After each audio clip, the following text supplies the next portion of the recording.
Okay, these are going to fly because we see the difference of two squares in this first one. The difference of two squares.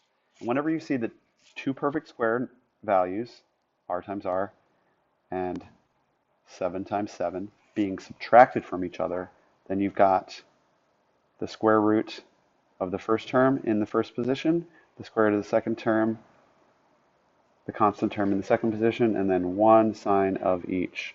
So it is r plus 7 times r minus 7.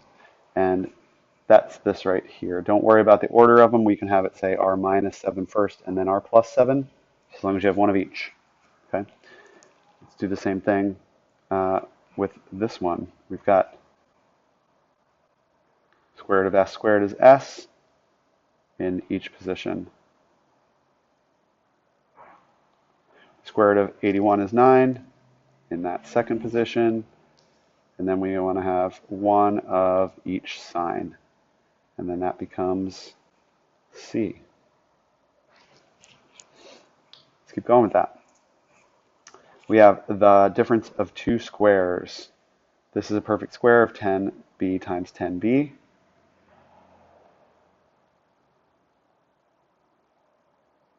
And we multiply that with the square root of this is 9. And we have one of each sign. So 10b plus 9 times 10b minus 9. That's A. And here's a little interesting.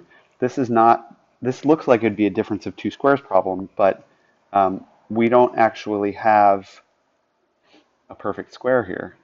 That's not a perfect square number. But you know what we do have? We do have both of those numbers even, and so we can factor out a 2. So we could say 2 parentheses, and now divided by 2, we get 25x squared. Divide negative 8 by 2, we get negative 4. And those are both perfect squares. So it's just that we needed to factor out a 2 first. We say 2 parentheses. What's the square root of 25x squared?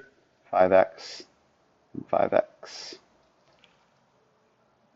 What is the square root of 4? It's 2 and it's 2, and we have one sign of each.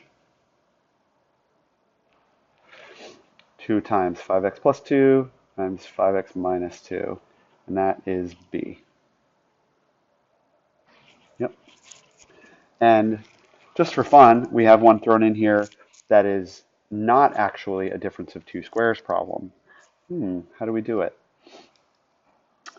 Well, how do we do it?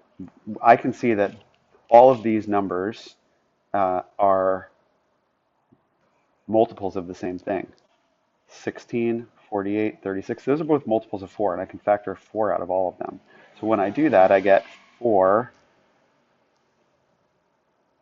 parentheses. And then what do we get in there for 16x squared? When we divide 16x squared by 4, we get 4x squared. When we divide 48x divided by 4, we get 12x. And when we divide 36 by 4, we get 9. And then I see something interesting happening here, which is this. This is a perfect square and this is a perfect square.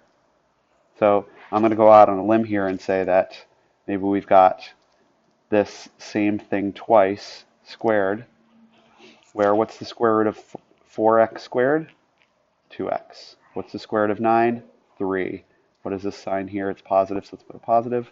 And let's just check by multiplying this times this together. I get 2x plus 3 is 6x, and when I double it, I get 12x. So that's a good sign. So then I have as a final answer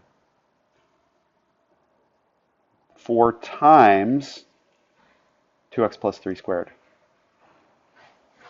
And where do I see that as an answer? A. Done.